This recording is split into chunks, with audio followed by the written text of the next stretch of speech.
Hi hello welcome to the view. నేను Roopa Indukuri. Google CEO Sundar Pichai ఓ Indian. Microsoft CEO Satya Nadella మరో Indian. Adobe company CEO Shantanu Narayen కూడా ఇండియనే. అన్నీ ఫేవర్గా జరిగితే Indian American Kamala Harris America first women president అవుతారు. ఇది ఇండియన్ సత్తా. వరల్డ్లో ఇండియాకి ఇండియన్స్కి ఉన్న ఇంపార్టెన్స్ ఇది. బట్ ఇది కాయిన్కి వన్ సైడ్ మాత్రమే. మరో సైడ్ కూడా అంతే వర్స్ట్ ఇమేజ్ ఉంది. ఇండియన్స్ అంటే స్కామర్స్, ఇండియన్స్ అంటే చీటర్స్. రీసెంట్గా ఈ నెగిటివ్ ఇమేజ్ బాగా స్ప్రెడ్ అవుతోంది. దీనికి కారణం ఇండియాలో ఉన్న స్కామ్ కాల్ సెంటర్స్. అసలేంటి స్కామ్ కాల్ సెంటర్స్? దొంగతనం అంటే గతంలో జేబులు కొట్టేయడం. బట్ ఇప్పుడు ఇది చాలా సింపుల్. మన చేతిలో సెల్ ఫోన్ ఉండాలి, మనం కాల్ చేసేవాడు బకరాయి ఉండాలి. క్షణాల్లో వాడి బ్యాంక్ అకౌంట్లో డబ్బు మనకి ట్రాన్స్ఫర్ అవుతుంది. ఇదంతా జస్ట్ మైండ్ గేమ్. ఆ గేమ్ ఎంత బాగా ఆడితే అంత ఎక్కువ ప్రాఫిట్. ఇదంతా ఓ ఆర్గనైజ్డ్ క్రైమ్గా మారితే దాన్ని స్కామ్ సెంటర్ అంటారు. ఈ స్కామ్ సెంటర్లకు కేర్ ఆఫ్ అడ్రస్గా ఇండియా మారింది. ఇండియాలో దాదాపు 1000 స్కామ్ సెంటర్స్ ఉంటాయని అంచనా. వీటి ద్వారా డైలీ జరిగే దోపిడీ విలువ అక్షరాల 3000 కోట్ల రూపాయలు. ఇది mind blowing figure. Indian scam centres main target America లేదా UK. ఈ క్రైమ్ ఎలా జరుగుతుందో మీకు ఒక 2 ఎగ్జాంపుల్స్ చెప్తా. ఫస్ట్, టార్గెట్ చేయాలనుకున్న వారి పర్సనల్ డీటెయిల్స్ కలెక్ట్ చేస్తారు.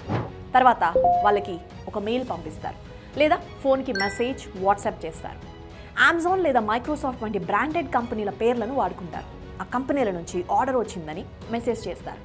ఆర్డర్ కలెక్ట్ చేసుకోవడానికి ఫోన్ నెంబర్ కూడా ఇస్తారు. బై మిస్టేక్ ఆ నెంబర్కి కాల్ చేశారా, ఈజీగా ట్రాప్ చేస్తారు.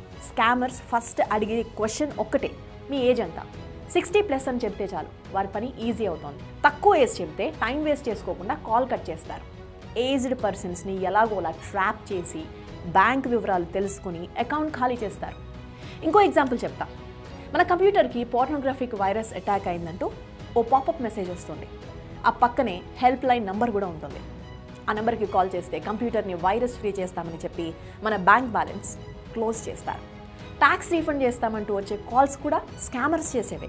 ఇలా రకరకాలుగా ట్రాప్ చేసి డబ్బులు కాజేస్తారు ఈ స్కామర్స్. మరి పోలీసులు ఏం చేస్తారు? స్కామ్ సెంటర్స్ ద్వారా ఫ్రాడ్ జరుగుతుందనే విషయం తెలిసిందే.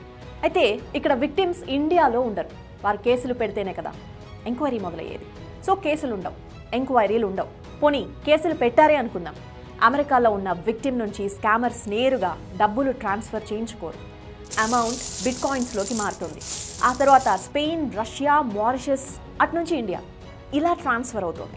సో ఎక్కడ ఏ అకౌంట్లో ఏ కరెన్సీలో మనీ ట్రాన్స్ఫర్ జరిగిందనేది పోలీసులు కనిపెట్టడం ఆల్మోస్ట్ ఇంపాసిబుల్. ఇక్కడ చిన్న ఎగ్జాంపుల్ చెప్తా వినండి. 2017లో జర్మన్ పోలీసులు ఇండియాకు వచ్చి స్కామ్ కాల్ సెంటర్ చీటింగ్ని బయటపెట్టారు. లోకల్ కోర్టు వారికి 9 నెలల శిక్ష వేసింది. జస్ట్ 9 నెలలే అని జర్మన్ పోలీసులు షాక్ అయ్యారు. అవును, ఇలాంటి కేసుల్లో ఇక్కడ ఉన్న హైయెస్ట్ శిక్షలు ఇవే. అంటే ఇక్కడ చట్టాల్లో ఇంకా మార్పులు రావాలి. అప్పటి వరకు స్కామర్స్కి ఇండియా కేర్ ఆఫ్ అడ్రస్గా ఉండిపోతుంది. FBI, ఇంటర్పోల్ కూడా స్కామర్స్పై చర్యలు తీసుకోవాలనుకున్నాయి. ఢిల్లీ పోలీసులు, అమెరికన్ ఎంబసీ హెల్ప్తో కొంత వర్క్ జరిగింది. కానీ నో యూస్. బై మిస్టేక్ పోలీసులకు దొరికినా కూడా ఈజీగా తప్పించుకోవడం ఎలాగో వారందరికీ బాగా తెలుసు. పోలీసుల గురించి ఇన్ఫర్మేషన్ ఎప్పటికప్పుడు వారికి వస్తూనే ఉంటుంది. రైడ్ జరుగుతుందనుకుంటే ఆఫీస్ క్లోజ్ చేస్తారు, డేటా డిస్ట్రాయ్ చేస్తారు, కంపెనీ పేరు మార్చి ఇంకొక చోట ఆఫీస్ ఓపెన్ చేస్తారు. ఇంకొన్ని స్కామ్ సెంటర్లు రోజులో కొన్ని గంటలు నిజమైన కాల్ సెంటర్స్గా పనిచేస్తాయి తెలుసా. మిగతా టైంలో స్కామ్ సెంటర్స్గా చీటింగ్ మొదలు పెడతాయి. ఇలాంటి వాటిని రైడ్ చేసి పట్టుకోవడం చాలా కష్టం. India scam capital Kolkata. ఇండియాకి కోల్కతా కల్చరల్ క్యాపిటల్. కానీ ఇప్పుడు అది స్కామ్ క్యాపిటల్గా మారింది. యూట్యూబ్లో స్కామ్ కాల్స్ అని సెర్చ్ చేస్తే ఇండియా వీడియోస్ ఎక్కువగా కనిపెడతాయి. అది కూడా కోల్కతా సెంట్రిక్ వీడియోస్ ఎక్కువ ఉంటాయి. బీహార్, జార్ఖండ్, వెస్ట్ బెంగాల్లో అన్ఎంప్లాయ్మెంట్ ఎక్కువ. ఆ మాటకొస్తే ఇండియాలో ఎవ్రీ ఇయర్ 2 crores ఉద్యోగాలు అవసరం. కానీ మన దగ్గర 50 lakhs వరకు కొత్త రిక్రూట్మెంట్లు జరుగుతాయి. అంటే 1.5 crore youth unemployment problem face చేస్తున్నారు. వీరిలో చాలామంది ఈ స్కామ్ సెంటర్స్కి అట్రాక్ట్ అవుతున్నారు. తప్పని తెలిసినా ఆ పని చేస్తున్నారు. కోల్కతాలో కాల్ సెంటర్స్ ఓపెన్ చేయడం చాలా ఈజీ. ఇక్కడ రెంట్స్, ఇన్ఫ్రాస్ట్రక్చర్ మిగతా సిటీస్తో కంపేర్ చేస్తే చాలా చీప్. పోలీసుల నుంచి ఎస్కేప్ అవడం కూడా చాలా ఈజీ. లంచం చేతిలో పెడితే పోలీస్ ఆఫీసర్స్ కూడా చూసి చూడనట్టు వెళ్ళిపోతారు. అందుకే కోల్కతా స్కామ్ సెంటర్స్కు కేర్ ఆఫ్ అడ్రస్గా మారింది. స్కామ్ సెంటర్స్లో పనిచేయాలంటే అమెరికన్ యాక్సెంట్ కావాలి, ఇచ్చిన స్క్రిప్ట్ పక్కాగా చదవాలి, 1 అవర్కి 10 కాల్స్ అయినా మాట్లాడాలి. జస్ట్ ఈ పని చేస్తే జూనియర్ స్కామర్ అనే పోస్ట్ ఇస్తారు. నెల జీతం 5.2 లక్షలు. వీళ్ళు జస్ట్ క్లయింట్లను సెలెక్ట్ చేసి మాటల్లో పెట్టి కాల్ ట్రాన్స్ఫర్ చేయడం వరకే చేస్తారు. ఆ తర్వాత పని సీనియర్ స్కామర్ది. క్లయింట్స్ను భయపెట్టి డబ్బులు వసూలు చేయడం వీరి పని. వీరికి నెలకి 12 లక్షల శాలరీ. ఇంత లగ్జరీ లైఫ్ని ఎవరైనా వదిలిపెడతారా? అందుకే తప్పని తెలిసిన స్కామర్స్ ఈ పనులు చేస్తున్నారు.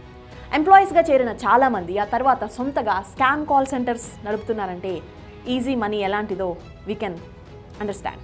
ఆన్లైన్ విజిలెన్స్ అయిన Jim Browning, scammer payback, Mark Rober వంటి ఛానల్స్ ఈ స్కామర్స్ కాల్ సెంటర్ని ఈజీగా ట్రేస్ చేయగలవు. కానీ ఫలితం ఏంటి? వారు ట్రేస్ చేసి పోలీసులకి ఇన్ఫర్మేషన్ ఇచ్చినా వాటిని రన్ చేస్తున్న వారు ఈజీగా తప్పించుకుంటారు. అమెరికాకు 95% స్కామ్ కాల్స్ ఇండియా నుంచే వెళ్తున్నాయని వీరు చెబుతున్నారు. అమెరికాకు చెందిన $10 బిలియన్ ఇండియన్ స్కామ్ సెంటర్స్ ఒక్క ఏడాదిలో కొల్లగొట్టాయట. లాస్ట్ ఇయర్ ఈడీ రైడ్లో కోల్కతాలోని మెట్ టెక్నాలజీ ప్రైవేట్ లిమిటెడ్ని సీజ్ చేశారు. 67.23 crores ఆస్తుల్ని అటాచ్ చేశారు. ఓనర్ కునాల్ గుప్తాని అరెస్ట్ చేశారు. ఇలాంటి అరెస్టులు చాలా రేర్. బెంగళూరు సిలికాన్ వ్యాలీగా పేరు తెచ్చుకుంటే కోల్కతా స్కామర్స్ వ్యాలీగా బ్యాడ్ ఇమేజ్ సొంతం చేసుకుంది. ఈ స్కామ్ సెంటర్స్లో పనిచేసేవారు చీటింగ్కి బాగా ఎడిక్ట్ అయిపోతారు. అవతల వాళ్ళు ముసలి వాళ్ళ, వారికి ఆ డబ్బు ఎంత అవసరం అనేది వీరికి అస్సలు అవసరం లేదు. చీటింగ్ చేసి వారి బ్యాంక్ బ్యాలెన్స్ మొత్తం క్లోజ్ చేయడమే వీరి పని. కొన్నిసార్లు అవతలి వాళ్ళ దగ్గర డబ్బులు లేనప్పుడు వారిని బెదిరించి నూడ్గా వెబ్ కెమెరా ముందు నిలబెట్టి ఫోటోలు తీసి సోషల్ మీడియాలో అప్లోడ్ చేసి రాక్షసానందం పొందే వాళ్ళు కూడా ఉన్నారు. ఈజీ మనీకి అలవాటు పడ్డ స్కామర్స్ ఇండియన్ ఇమేజ్ని ఇంటర్నేషనల్ లెవెల్లో డ్యామేజ్ చేస్తున్నారు. ఇప్పటికే ఇండియన్స్ అంటే స్కామర్స్ అనే బ్యాడ్ ఇమేజ్ వచ్చేసింది. అందుకే అమెరికా లాంటి కంట్రీస్లో ఇండియన్స్ని ఇంకా దూరం పెడుతున్నారు. మన వాళ్ళని వాళ్ళు చీటర్స్, స్కామర్స్గానే చూస్తున్నారు. ఒకప్పుడు international companies call centres jobs కోసం ఇండియన్స్ని బాగా ప్రిఫర్ చేసేవి. బట్ ఇప్పుడు ఏంటో తెలుసా? ఇండియన్ యాక్సెంట్ మాట్లాడతారంటే 1కి 2 సార్లు చెక్ చేసుకుంటున్నారట. ఇండియన్స్తో కాల్ సెంటర్ జాబ్స్ చేయిస్తే అవతలి వాళ్ళకు ఖచ్చితంగా డౌట్ వస్తుందనేది వారి నమ్మకం. అలా డౌన్ఫాల్ అయింది Indians image. So what's now? ఇప్పుడేం చేయాలి? స్కామ్ కాల్ సెంటర్స్ని లొకేట్ చేయడం, అక్కడ జరిగే ఫ్రాడ్ని ప్రూఫ్తో సహా బయటపెట్టడం చాలా కష్టం.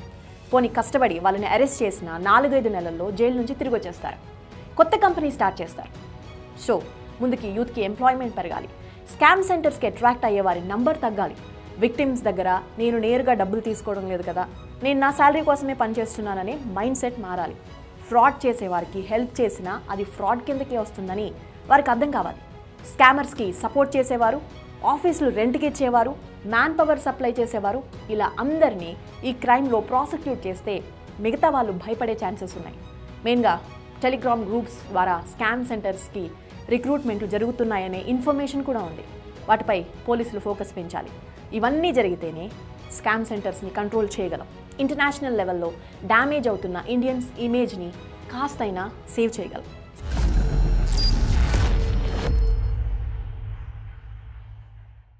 ఇలాంటి మరిన్ని ఇంట్రెస్టింగ్ వీడియోస్ కోసం ఇప్పుడే సబ్స్క్రైబ్ చేయండి Big TV the view channel.